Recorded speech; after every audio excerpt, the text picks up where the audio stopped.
पहिला इतिहास अध्याय 28.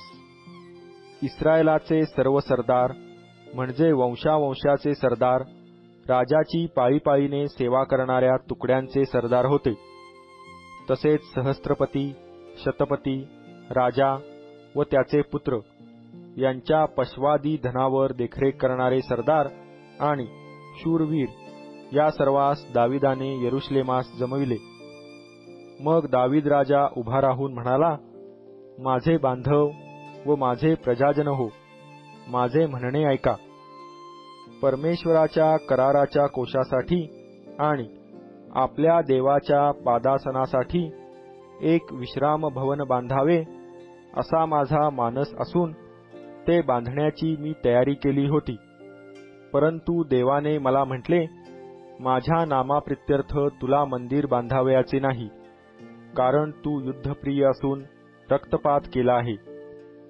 परंतु इस्रायलाचा देव परमेश्वर याने माझ्या वडिलांच्या सर्व घराण्यातून मलाच निवडले आहे. मी इस्रायलावर कायमचा राजा व्हावे म्हणून यहुदाने अग्रणी व्हावे आणि यहुदाच्या घराण्यात माझ्या पित्याचे घराणे प्रमुख व्हावे अशी त्याने निवड केली आणि माझ्या पित्याच्या पुत्रातून मलाच सर्व इस्रायलावर राजा करावे असे त्याच्या मर्जीस आले. परमेश्वराने मला बहुत पुत्र दिले आहेत. त्या सर्वातून इस्रायलावर राज्य करण्यासाठी परमेश्वराच्या राजासनावर बसावे म्हणून त्याने माझा पुत्र शल्मोन यास निवडिले आहे. तो मला म्हणाला, तुझा पुत्र शल्मोन हा माझे मंदिर व अंगणे बांधील. त्याला मी आपला पुत्र निवडिले आहे व मी त्याचा पिता होईन. तो जर माझ्या आज्ञा व निर्णय हल्लीच्या प्रमाणे निश्चयाने पाळील तर मी त्याचे राज्य निरंतर स्थापिन. तर आता सर्व इस्रायला समक्ष, परमेश्वराच्या मंडळी समक्ष, आमच्या देवाच्या विद्यमाने तुमचा देव परमेश्वर याच्या सर्व आज्ञांकडे लक्ष पुरवून त्या पाळा, म्हणजे तुम्ही या उत्तम देशाचे मालक व्हाल व आपल्या मागे आपल्या मुलास हा देश कायमचे वतन ठेवून जाल.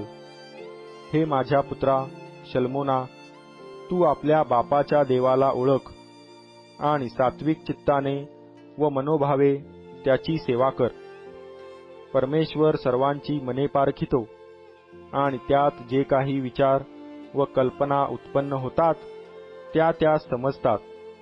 तू त्याच्या भजनी लागशील तर तो तुला प्राप्त होईल, पण तू त्याला सोडिले तर तो तुझा कायमचा त्याग करील. संभाळ, पवित्र स्थानाप्रित्यर्थ मंदिर बांधावे म्हणून परमेश्वराने तुला निवडिले आहे. हिम्मत धरून हे कार्य कर. मग दाविदाने आपला पुत्र शल्मोन यास मंदिराची ओसरी, कोठड्या, भांडारगृहे व त्यावरील कोठड्या व दयासनाचे स्थान यांचा नमुना दिला. त्याप्रमाणे परमेश्वराच्या मंदिराची अंगणे, चोहोबाजूंच्या कोठड्या, देवमंदिराची भांडारे व समर्पित केलेल्या वस्तूंची भांडारे यांचे जे नमुने दैवी आत्म्याच्या प्रेरणेने त्यास मिळाले होते ते सर्व त्याने त्यास दिले. त्याप्रमाणेच याजक व लेवी यांच्या कार्यक्रमाचा, परमेश्वराच्या मंदिरातील सेवेसंबंधाच्या सर्व कामाचा आणि सेवेसंबंधाच्या सर्व पात्रांचा बेत त्याने त्याला सांगून दिला. सर्व प्रकारची सेवा करण्यासाठी सोन्याची पात्रे करण्यास सोने आणि सर्व प्रकारच्या सेवेसाठी लागणाऱ्या चांदीच्या पात्रांसाठी चांदी त्याने तोलून दिली. सोन्याच्या दीपमाळा व त्यांची सोन्याची चाडी, प्रत्येक दीपमाळ व तिची चाडी यासाठी प्रत्येकाच्या कामाप्रमाणे चांदी तोलून दिली. समर्पित भाकरीच्या प्रत्येक मेजासाठी सोने तोलून दिले. चांदीच्या मेजासाठी चांदी तोलून दिली. शुद्ध सोन्याचे काटे, कटोरे व प्याले व सोन्याच्या प्रत्येक सुरईसाठी सोने, त्याप्रमाणेच चांदीच्या प्रत्येक सुरईसाठी चांदी तोलून दिली. धूपवेदीसाठी गाळलेले सोने तोलून दिले. आणि करूब आपले पंख पसरून परमेश्वराच्या कराराचा कोश झाकीत. त्यांच्या रथाच्या नमुन्यासाठी सोने त्याने दिले. परमेश्वराकडून जे काही या नमुन्याप्रमाणे मला कळले ते मी सर्व समजून घेऊन लिहून दिले आहे, असे दाविदाने म्हटले. मग दावीद आपला पुत्र शल्मोन यास म्हणाला, हिम्मत बांध, धैर्य धर आणि हे कार्य कर.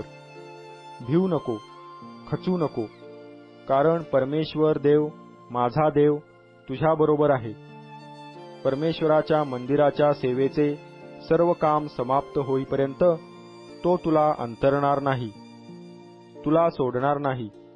पहा, देवाच्या मंदिराच्या सेवेसाठी याजक व लेवी यांचा कार्यक्रम नेमून दिला आहे आणि सर्व प्रकारची सेवा करण्यासाठी हर प्रकारचे काम मनापासून करणारे कुशल पुरुषही तुझ्यापाशी असणार.